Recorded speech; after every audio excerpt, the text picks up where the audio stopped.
नमस्कार दोस्तों। अक्सर हमारे जो स्पिरिचुअल सीकर्स हैं, साधक हैं, सन्यासी हैं, जो आत्मा की खोज में लगे हुए हैं, जो परमात्मा की खोज में लगे हुए हैं, उनको जब तक आत्मज्ञान नहीं हो जाता एक जिज्ञासा बहुत गहरी बनी रहती है कि आत्मज्ञान के बाद का जीवन क्या है, कैसी अनुभूतियाँ हैं, कैसी फीलिंग है, क्या होता होगा आत्मज्ञान के बाद, क्या जीवन हमारा ऐसा ही रहता है या जीवन हमारा बदल जाता है। तो इसी विषय पर थोड़ी चर्चा करेंगे कि आत्मज्ञान होने के बाद कैसा लगता है, कैसी फीलिंग्स है। तो वीडियो में अंत तक बने रहिएगा और कमेंट कीजिएगा जो भी आपके प्रश्न हैं, जो भी चीज़ें आपको नहीं समझ में आती हैं, और वीडियो अच्छी लगेगी तो उसको लाइक भी करना।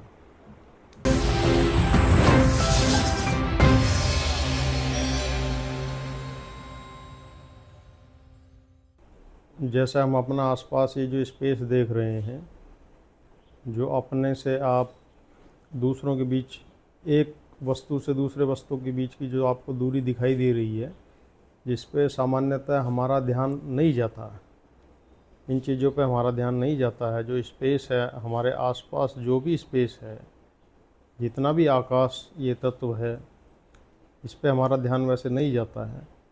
और फिर आत्मज्ञान के बाद ये स्पेस भी, इसका भी फॉर्म एक चेंज हो जाता है, इसका परसेप्शन भी आपका बदल जाएगा। ये स्पेस जो आपको दिखाई नहीं दे रहा है, जो आप देखते हैं, कभी स्पेस पे आपकी नज़र नहीं टिकती है ना, कि आपकी सीधी नज़र पड़ती है सामने जो भी ऑब्जेक्ट है, जो भी वस्तु है उसी पे पड़ेगी। उस वस्तु और आपके बीच में जो स्पेस है ये आपको जनरली दिखाई नहीं देता है सामान्यतः। फिर ये आपको स्पेस दिखाई देने लगता है। आत्मज्ञान के बाद ये स्पेस आपको दिखाई देने लगता है, और इस स्पेस में जो कुछ है वो भी आपको दिखाई देने लगता है।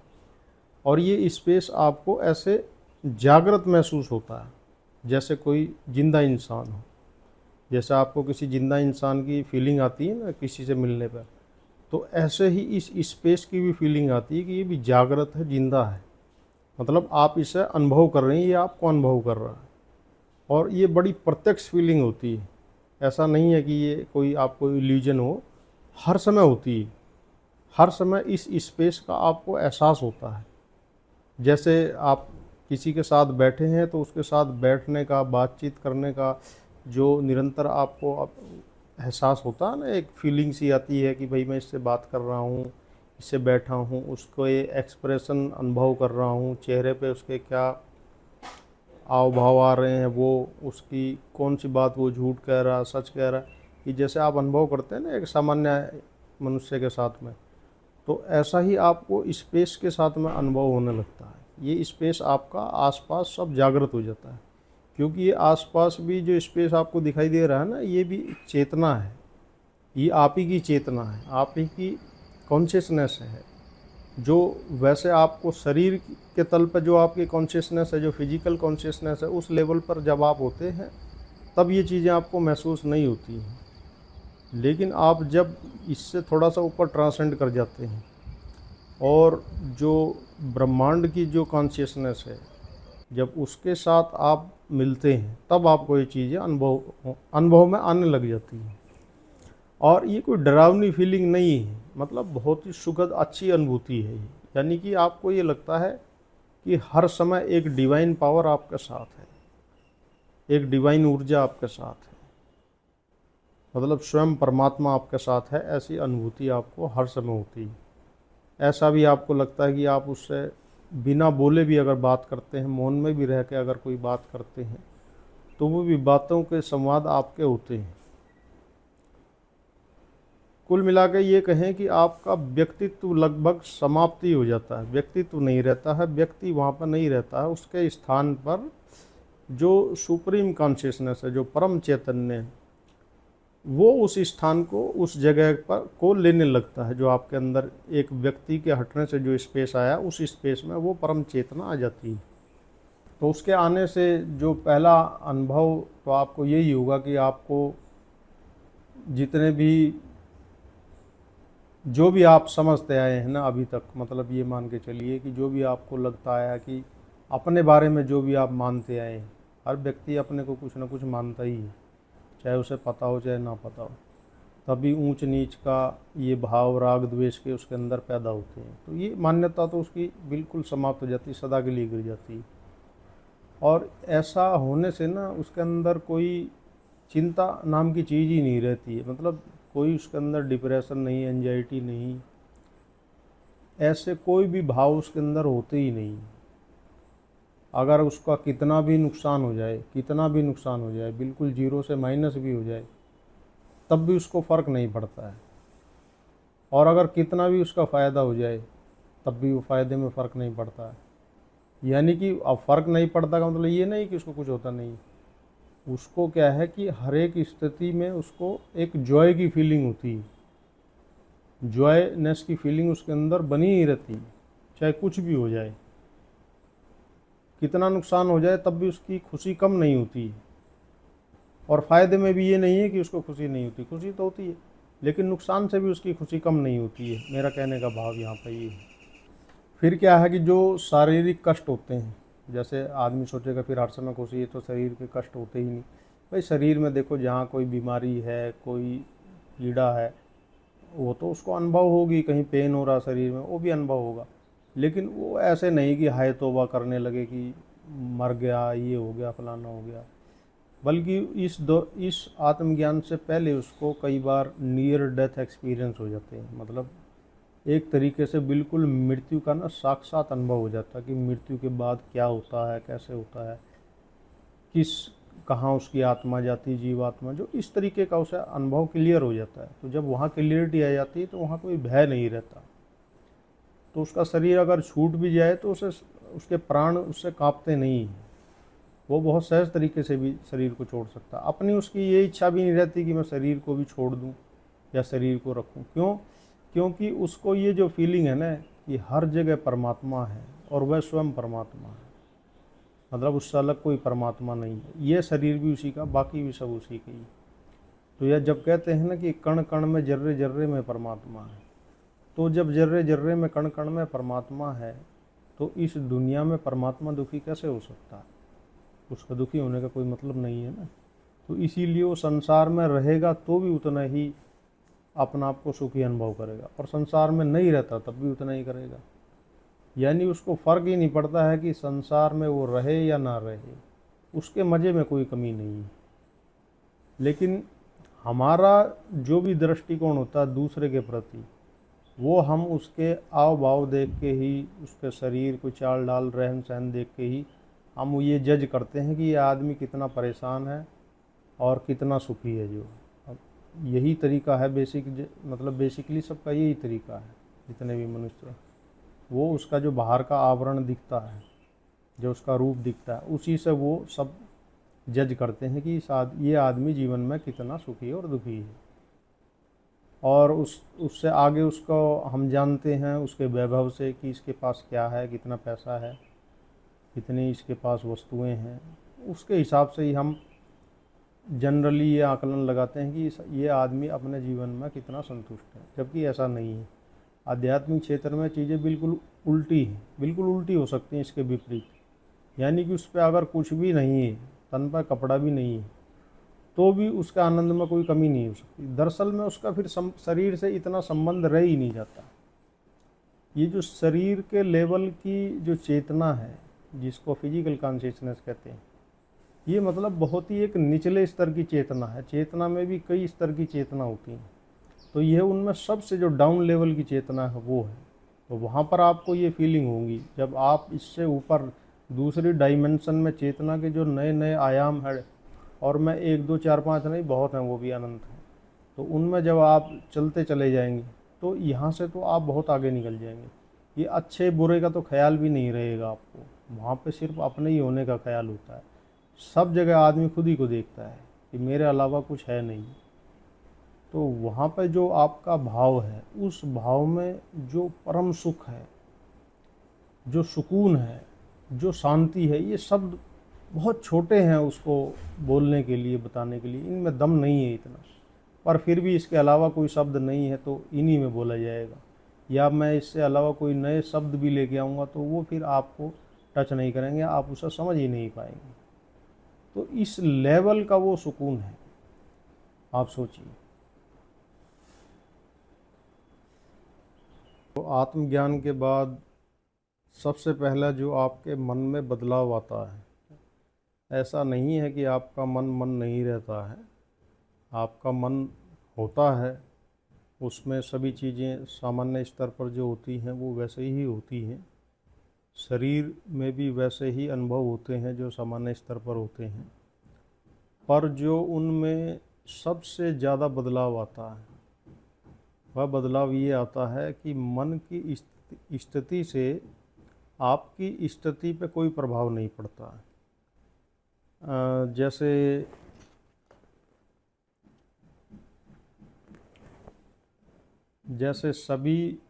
हमारे सभी के मन में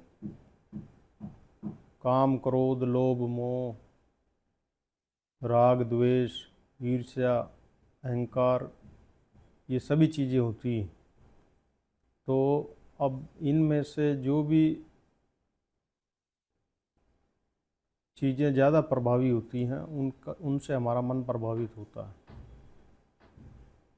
जैसे मान लीजिए कि किसी को बहुत गुस्सा आ रहा है, क्रोध आ रहा किसी चीज़ पे, तो उसका जो मन है, उसके अंदर से जो आत्मा है वो जल जाती है, मतलब उसको अंदर बर्निंग सेंस फील होता है कि अंदर कुछ जल रहा है।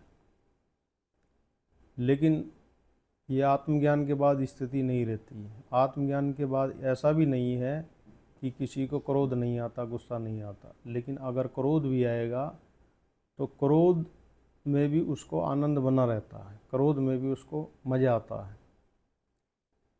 कोई भी अगर फीलिंग, पहली बात तो ये फीलिंग्स काम, क्रोध, लोभ, मोह, राग, द्वेष, ईर्ष्या वाली ये फीलिंग उसको बहुत कम हो जाती हैं, ना के बराबर होती हैं।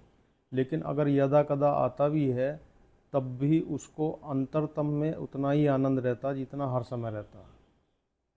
तो उसमें कमी ना होने का कारण यही है कि हमें जो गुस्सा आता है या जो भी काम भी आता है या किसी से राग भी होता है, यानी कोई अच्छा भी लगता है, बहुत अट्रैक्टिव भी लगता है, या कोई आदमी ऐसा लगता है कि जिसे देख के गुस्सा आने लगता है या घृणा होने लगती है, तो वो सब चीज़ें नहीं होती हैं, वो सब चीज़ें उसको होना बंद हो जाती हैं।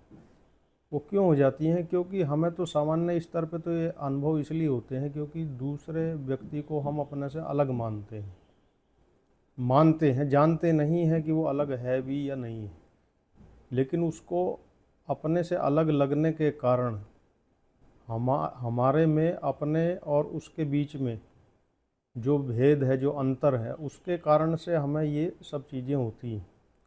और ये जो दो के बीच का अंतर है ये आत्मज्ञान के बाद गिर जाता है, ये दो का अंतर नहीं रहता, फिर उसके मन में कोई दूसरा नहीं रहता।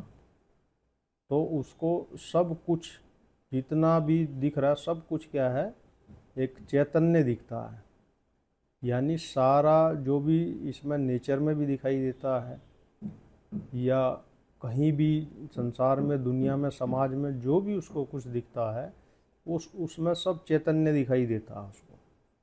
तो उसको वहाँ पर ईर्ष्या, राग, द्वेष, नफरत नहीं होती, क्योंकि इनसे उसका जो चित्त है वो ऊपर जो है होलीनेस की तरफ, डिवाइन पावर की तरफ, डिवाइननेस की तरफ जो है ट्रांसेंड हो जाता है। उससे सरल शब्दों में कहूँ तो अच्छे बुरे का जो भाव है उससे ऊपर उठ जाता है। ना तो वह व्यक्ति फिर अच्छों में रहता है और ना ही वह व्यक्ति फिर बुरों में रहता है, इन दोनों से वो ऊपर उठ जाता है, लेकिन रहता संसार में ही। जब तक शरीर में है, संसार में रह रहा है, तो सांसारिक अनुभव उसको होते हैं, लेकिन इन जितने भी अनुभव, कैसा भी उसको हो, कोई भी अनुभव है, चाहे उसको किसी लग्जरी प्लेस पे आप बिठा दो तब भी उसको वही अनुभूति रहेगी, और या फिर उसको जो है मतलब बिल्कुल ऑर्डिनरी किसी प्लेस में रहने को दिया जाए जहाँ पे बहुत कम सुविधाएं हो, तो उनमें भी उसको जो है वही अनुभूति रहेगी, वही आनंद सा, उसका मज़ा सा रहता है। एक एक एक प्रकार का आप इसको नशा भी कह सकते हैं कि एक ये नशा सा ऐसा रहता है कि वो अपने में खोया हुआ रहता है। अगर कोई उसके साथ है तो भी उसको अच्छा लगेगा, ऐसा नहीं है कि वो उसको अच्छा नहीं लगेगा कि भाई आप यहाँ से चले जाओ। अगर कोई नहीं भी है तब भी उसको ऐसी फीलिंग नहीं आएगी कि मैं अकेला हूँ, कोई आ जाता तो अच्छा होता। यानी कि दोनों ही स्थिति और कैसी भी स्थिति हो, उसी में उसको हर समय अच्छा, सुकून, आनंद, शांति सी महसूस होती रहती है। अब ये शब्दों में मैं कह रहा हूँ, लेकिन आप जैसे समझ रहे हैं उससे ये चीज़ें कहीं ज़्यादा होती हैं, कहीं बहुत ज़्यादा स्तर पर होती हैं। एक अलग, इस जीवन का एक अलग रोमांच होता है। अब जब सब इतने लोग, बड़े बड़े लोग जो हैं, पीछे भी अगर देखें, महात्मा बुद्ध जैसे, महात्मा महावीर जैसे और भी संत महापुरुष जो हैं, इस संसार को छोड़ के अगर इस तरफ चले हैं, तो वो ऐसा नहीं है कि भाई उनको वहाँ कुछ मिलेगा नहीं इसलिए चले।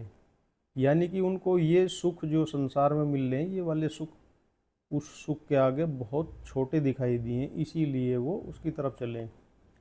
हर इंसान का भी यही नेचर है, वो कभी भी जो है उस तरफ कभी नहीं जाएगा कि जहाँ उसको दुख मिले, वो उसी तरफ जाना चाहेगा जहाँ उसे सुख मिले।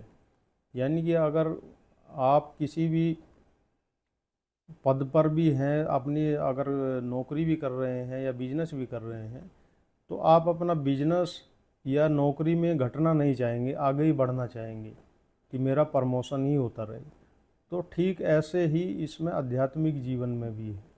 आध्यात्मिक जीवन में भी आपको परम सुख मिलते चले जाते हैं, एक के बाद एक के बाद एक एक, जैसे जैसे आप इसमें बढ़ते जाएंगे ऐसे ऐसे मिलते चले जाएंगे। और आत्मज्ञान से इसकी स्टार्टिंग शुरू हो जाती है। आत्मज्ञान से ही यह शुरू हो जाता है कि परम सुख की तरफ, परम वैभव की तरफ, परम चैतन्य की तरफ, परम आनंद की तरफ आप लगातार बढ़ते चले जाते हैं। और ये सब चीज़ें आपको मिलती चली जाती हैं बड़ी सरलता से और सहजता से।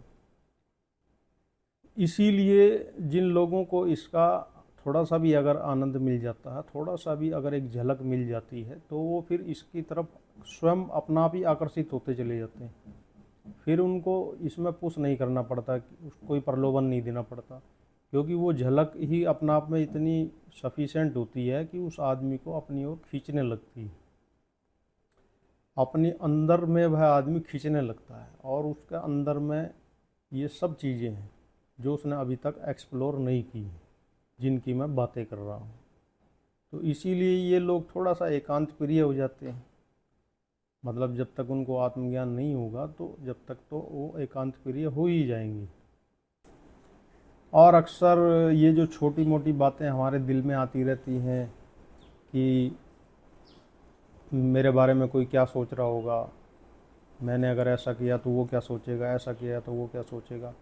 तो जो इनको ऐसा सोचने से जो हमारे मन में फीलिंग आती रहती है ना, मतलब सुपीरियरिटी की और इन्फीरियरिटी की, कि अपने को बड़ा मानना, अपने को छोटा मानना, तो ये हीन भावना से जो पैदा होती रहती है, ये तो वहाँ पर होती ही नहीं है। वहाँ पर कोई ये लेवल सब समाप्ति हो जाते हैं। इस प्रकार का कोई लेवल आपका रहेगा ही नहीं कि आप कैसे दिख रहे हो, कैसे उठ रहे हो, कैसे बैठ रहे हो, क्या खा रहे हो, कहाँ घूम रहे हो, किन के साथ खड़े हो, वो लोग समाज में उनकी कोई प्रतिष्ठा है या नहीं है, या किन के साथ बैठे हो। मतलब ऐसे लोग तो नहीं है कि जिन्हें देख के लोग हमें ये जज करें कि ये भी इनके जैसा ही है, घृणा की दृष्टि से जिन्हें हम देखते हैं। तो वहाँ पर आपको ये चीज़ें मायने नहीं रखती हैं, इन चीज़ों का महत्व ही समाप्त हो जाता है। तो फिर वही होता है जो आपका हृदय में है, मतलब जो आप हृदय से चीज़ें निकलती हैं डायरेक्ट, स्पॉन्टेनियस जो है।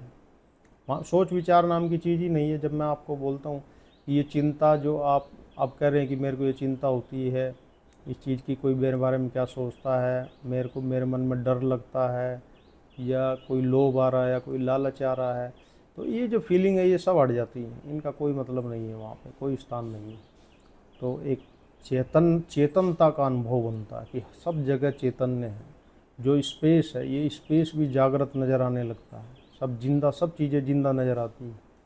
जिन चीज़ों को हम जड़ समझते हैं, जो चीज़ें अपनी जगह से मूव नहीं करती हैं, जैसे पेड़ हो गया, मकान हो गए, आपके गार्डन हो गए, नदियाँ हैं, ये सब चीज़ें आपको बहुत जीवंत नज़र आती, जैसे आपको अपना आप में लगता है कि मैं ज़िंदा हूँ, ऐसी ये सब चीज़ें ज़िंदा हैं और उतनी ही ज़िंदा है जितने आप हैं। तो इनमें और उसमें कोई भेद नज़र नहीं आता है। तो जहाँ भी आप जाएंगे, नेचर में जाएंगे तो आपको बड़ा वेलकमिंग लगेगा कि ये सब चीज़ें मेरा स्वागत कर रही हैं या मैं इनका स्वागत कर रहा हूँ। निगेटिविटी पॉजिटिविटी का वहाँ कोई मतलब ही नहीं है, क्योंकि वहाँ पर आपको ऐसा लगता ही नहीं कि मैं किसी चीज़ से अलग हूँ। सब चीज़ें आपको अपने शरीर समेत जितनी भी चीज़ें हैं वो सब आपको अपने में ही नज़र आती हैं, अपने से बाहर कुछ नज़र नहीं आता है। तो एक प्रकार से ये सांसारिक आनंद से तो बहुत ज़्यादा एक अलग चीज़ है और बड़ी अलौकिक है, और इसको दिव्य कह लो, होली कह लो, पवित्र कह लो। पवित्रता तो इसलिए है कि इसमें कोई घृणा वाली, गिलानी वाली ऐसी जो भाव हैं वो तो कभी आते ही नहीं है यहाँ। कोई आपका सब कुछ भी ले लेगा तब भी आपको ये नहीं लगेगा कि मेरे से कुछ ले गया है। कोई आपको सब कुछ भी दे देगा तब भी आपको ये नहीं लगेगा कि इसने मेरे को कुछ दिया है या मेरे को कुछ ऐसा स्पेशल इसने किया है। तो वो एक बहुत ही अलग लेवल है, वो एक सामान्य स्तर का लेवल नहीं है। और इसीलिए वहाँ पर होने का जो सुख है वो शायद किसी स्वर्ग नरक में भी नहीं हो सकता। स्वर्ग जैसे लोकों में भी ऐसा सुख कभी कल्पना नहीं कर सकते जो ये सुख है।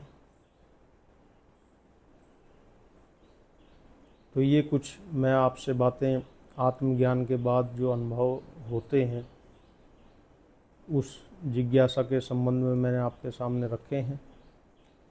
बहुत चीज़ें इसमें ऐसी हैं जो मैं कह ही नहीं सकता हूँ। मतलब वो ऐसा लगा लो जैसे सब जगह ये आप देख रहे होंगे स्पेस में सब जगह वायु है ना, एयर है, हवा। तो आप इसको अपनी मुट्ठी में कितना पकड़ लोगे? नदी में से कितना जल आप अपनी मुट्ठी में ले लोगे? तो शब्दों से तो बस इतना ही बयान हो पाता है, इससे ज़्यादा नहीं। उससे आगे तो ये अनुभूति का ही विषय है, जिसको होती है उसी को मालूम पड़ता है। और ऐसा नहीं है कि और जो सांसारिक लोग हैं वो भी इस तरफ नहीं चले हुए सब इधर ही हैं। कुल मिलाकर सब इसी तरफ चले हुए हैं, लेकिन उनका जो खोजने का तरीका है वो अलग है और सबका तरीका अपना आप में अद्भुत है। घूमते घूमते सब लोगों ने इसी तरफ चले आ रहे हैं, इसी तरफ उनकी यात्रा है। कोई कितनी जल्दी पहुंच जाता है, कोई थोड़ी देर पहुंच जाता है, पहुंचेंगे सभी। तो दोस्तों, मुझे इतनी देर सुनने के लिए, इस वीडियो में बने रहने के लिए बहुत बहुत धन्यवाद। और इसमें जो अनुभव होते हैं वो अनुभव भी मैं आपको कहना चाह रहा था। जो आत्मज्ञान से पहले के कुछ अनुभव हैं वो मैं अपनी आने वाली वीडियो में रखूँगा। कुछ अनुभवों को बताने से मैं थोड़ा इसलिए भी हिचकिचाता हूँ कि लोग फिर उन्हीं अनुभवों की जो है कल्पना करने लगते हैं, और वही उनकी कल्पना जो है अध्यात्म में सबसे बड़ी रुकावट है। तो मुझे सुनने के लिए, इतना समय देने के लिए सबका बहुत बहुत धन्यवाद।